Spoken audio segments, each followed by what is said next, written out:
Zo gaat het in de voetbalwereld. Het ene moment is Soljet nog de grote man, de andere dag stiet er een nieuwe trainer van de groep. Hoe gaat zoiets nou? Moet ik u nu feliciteren?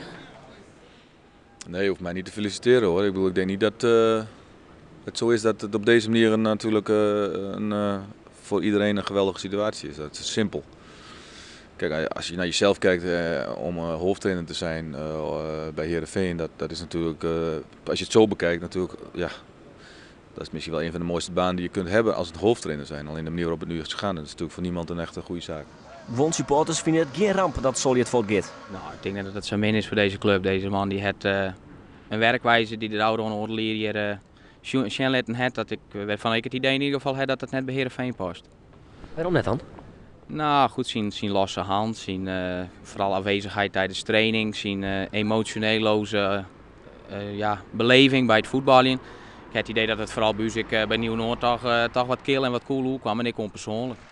Morgen is de eerste dag dat Jan de Jonge als haattrainer van de groep staat. Joert binnen de spelers nog vrij. Er is zelfs een spreekverbod van de spelers. Pas morgen maakt ongeveer Michel Breuer een reactie aan.